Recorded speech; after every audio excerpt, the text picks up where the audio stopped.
site. So knowing that inbound links are part of what any search engine looks at, just because it's on a forum doesn't mean it isn't an inbound link, right? I mean, that's part of what I'm saying about Facebook and Twitter is, I mean, Facebook's a little bit different because we personalize what you get back in terms of likes. You see what your friends have liked.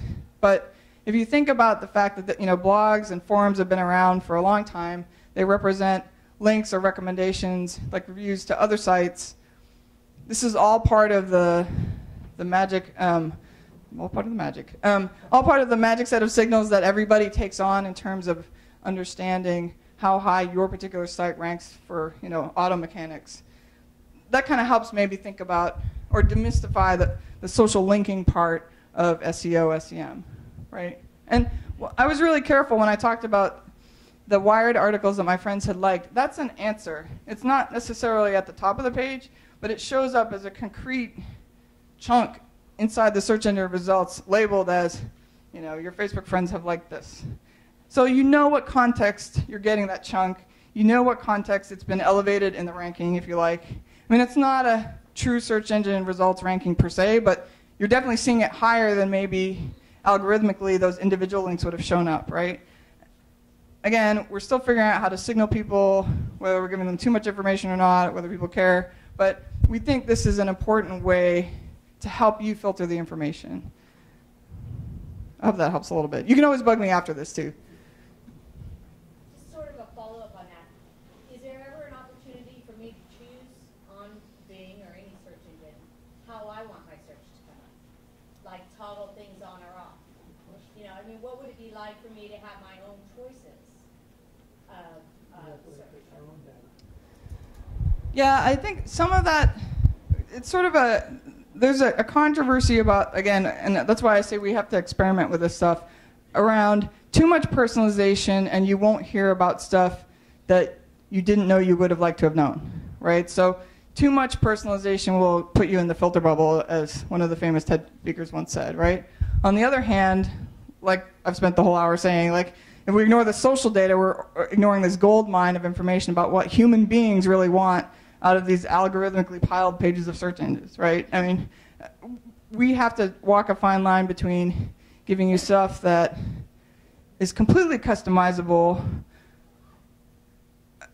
customizable to the level where you never hear anything outside your bubble, and not. And that's why I had like the partnership page at the end where I talked about there's the map, the news articles, the Yelp reviews, because we don't want to presume necessarily that only the social information will inform what kind of search that you want, right? I mean, we would never want to put you in a place where you didn't have access to the broader internet, because we believe the whole internet is where it's at.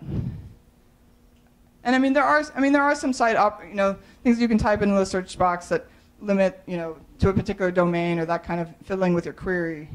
But we have to be very careful when we think about how personal to get, because we don't want to walk the filter bubble line in the wrong direction. Okay.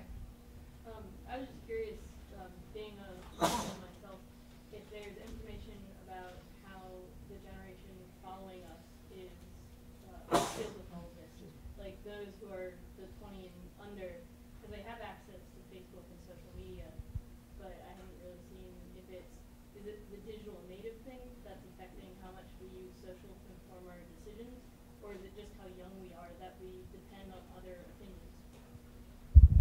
I think Paul Adams in the Morning, the Facebook guy, would say it's tribal, and we all probably rely more on other people than we think. It's just the other generations are not as used to going online and using a social network to express that question. They would turn to somebody on the bus, or they would do something else. It's the same gesture of, does this look okay on me? But they just wouldn't put it on their Facebook status, right? And so I think this is more about a comfort level and just growing up with the technology. I don't know about younger than 20 years old, though. I'm sorry, I just don't have that information. Let's hear it for Betsy. Thank you very much. I'll go to the back. So.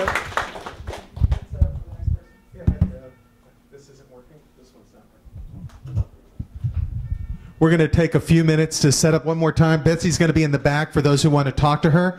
Next is office hours. So we're going to have a couple of startups pitch their ideas to some venture capitalists, some business folks, a professor from the university. So it should be a lot of fun. We hope you guys can stay for that.